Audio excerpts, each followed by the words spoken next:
Professor Sujata Sharma, and we're going to be continuing with our video series on the World Obesity Week. And today we have the most interesting and the most sought after topic, and that is the behavioral aspects of obesity. And for that, we have an expert with us, Dr. Zaira Siraj Khan. Welcome, Dr. Zaira. Thank you so much, Dr. Sujata. So let me introduce our expert for today. Dr. Zaira Siraj Khan is a psychologist and a keen researcher. She has received her doctorate in psychology from Aligarh Muslim University in the year 2022. At present, she is working as a researcher in the Metabolic Research Group of Department of Medicine at AIIMS, New Delhi. Her professional interest focuses on physiological psychology and clinical psychology. So we are going to have this particular video in two parts. This is going to be the first part. The first part is going to be dealing with the problems associated with obesity. The second part is going to be dealing with the misconceptions and the solutions for that. So let's get started with the first part, Dr. Zaira. And I'm going to put forth my questions, which are the most frequently asked questions. Question number one is this, that psychologists are supposed to be really non-judgmental people. So I'd like to ask you that, do you think that there's something wrong with being obese? And, you know, people around us say कि जिंदगी ना मिलेगी दोबारा, life is so short. तो पेट भर के खा लो, it doesn't matter. What do you think about that? I would say that obesity सिर्फ एक cosmetic concern नहीं है. ये एक medical problem है जो बाकी बीमारियों की जड़ होती है. तो obesity को choice नहीं माना जा सकता. और फिर भी अगर आपने अपने इस बिहेवियर को जारी रखना है तो ये याद रखिए कि आप अपनी आगे आने वाली जिंदगी बीमारियों के साथ इतनी क्वालिटी वाली बिल्कुल नहीं जी सकते. और वैसे भी ब्रिटिश साइकोलॉजिकल सोसाइटी ने अपनी एक रीसेंट रिपोर्ट में रिकमेंड किया है कि मोटापे को स्टिग्मेटाइज ना किया जाए और ना ही मोटापे को एज अ चॉइस फ्रेम किया जाए. Okay, so that is interesting.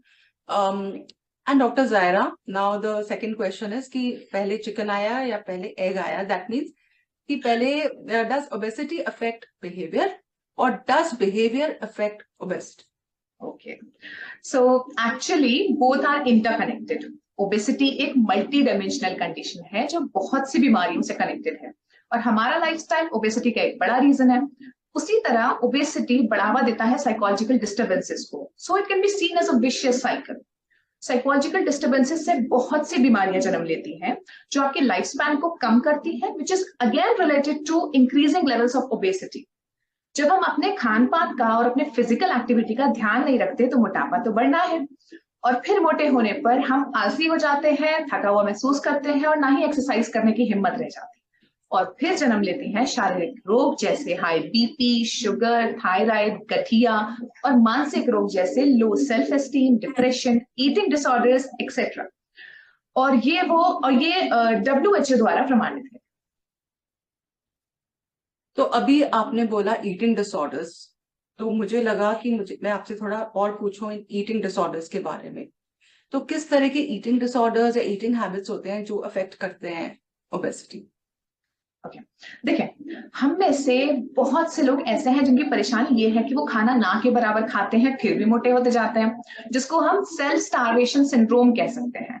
और कुछ वो है जिनका ओवर ईटिंग पे कंट्रोल ही नहीं रहता और बार बार खाते हैं, इनफैक्ट भूख ना लगने पर भी जबरदस्ती खाते हैं, फिर गिल्ट में चले जाते हैं. और कुछ ऐसे भी हैं जो लिटरली खाना चबाकर थूक देते हैं, this spit it out or do forceful vomit as a way to avoid food but still get the satisfaction of eating.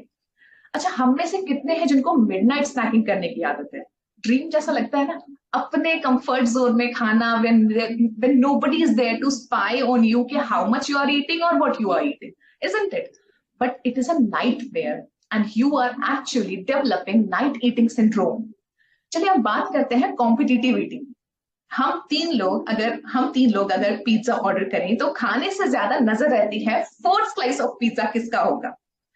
और यही वो टाइम है जहां दिमाग हमारे साथ गेम खेल लेता है.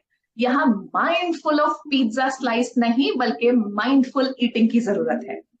अच्छा, कभी कभी ऐसा भी होता है कि हमें भूख ना लगने पर भी दोस्तों की भूख को कंपनी देने के चक्कर में पीयर प्रेशर में हम ओवर ईटिंग कर लेते हैं. और यहाँ हम ये भूल जाते हैं कि पैसे दूसरे के हैं पर पेट तो अपना है. और तो और एनोरेक्सिया नर्वोसा, बुलिमिया और बिंज ईटिंग वो 3 घातक खान पान के मानसिक रोग हैं जो हमारी लापरवाही से 3 महीने के अंदर हमें डेवलप हो सकते हैं। और अगर आपको लगता है कि आपको ऐसा कोई भी सिम्टम है तो प्लीज अपने साइकोलॉजिस्ट से जरूर कंसल्ट करें। ओके, तो मुझे ये बात रियलाइज हुई है डॉक्टर जायरा दैट एटलीस्ट जो आपने अभी ईटिंग डिसऑर्डर्स बताए उसमें से कम 2 तो मुझ में जरूर हैं। एक रात को खाना और दूसरा कॉम्पिटिटिव हो जाना खाने के मामले में कि ये last life.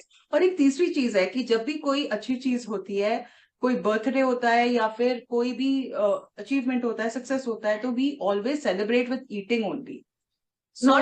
Not just with eating, Dr. Sujata, we focus on sweets and fat only.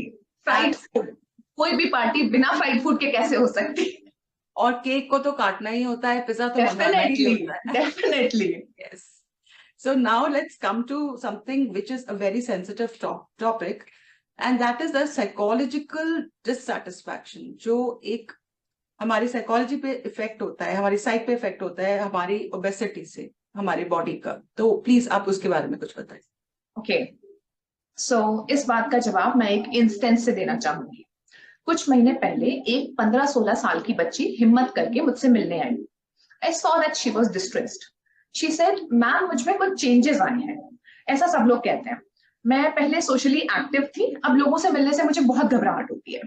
I asked her कि ऐसा कब से है? She answered, जब से मैंने वेट पुट ऑन कर लिया है। मैं वाइब्रेंट कलर्स नहीं पहनती, अब डल पहनती हूँ, जिससे कि मैं लोगों के नोटिस में ही ना आ पाऊँ। Can you imagine the psychological damage that obesity has done to that young girl? ऐसे बच्चे अपने मोटापे के चलते सोशल सिचुएशंस को अवॉइड करते हैं और वो ज्यादा ही कंसर्न हो जाते हैं अपने मोटापे को छुपाने में। मोटापा आपके साइकोलॉजिकल वेलबींग को इस तरह से अफेक्ट करता है कि आपको negative body image, low self esteem, disturb emotional wellbeing से लेकर डिप्रेशन तक लाके खड़ा कर देता है। अब ये समझिए कि इस बच्ची के आज का नेगेटिव बॉडी इमेज उसके फ्यूचर को किस किस तरह से इम्पैक्ट कर सकता है। And one more thing, I really appreciate her move and stand that she took for her mental health. बेटा, wherever you are, I hope that you are doing well. With this, I am done. Doctor Zaira, आपने जो अभी बात बोली वो मेरे दिल को बहुत छू गई। आई एम श्योर जो व्यूअर्स हैं, आई एम श्योर कि उनके दिल को भी ये बात छू गई होगी। आई एम श्योर कि हर फैमिली में आजकल कोई ना कोई ओबीज यंग एडोलेसेंट या फिर टीनेजर या यंग एडल्ट जरूर होता है, and they go through so much, they go through depression, and it is very important for them to reach out to psychologists to seek help at the right time before it causes further damage. I would thank you, Dr. Zaira. That was very useful for us. And viewers, please keep watching for part 2, which is going to deal with the misconceptions and the solutions that you can bring about. Thank you, Dr. Zaira, and thank you, viewers, for watching. Most welcome, viewers. Please like this video and share it as much as possible for the information to reach out to the people who actually need it. Thank you. Thank you so much.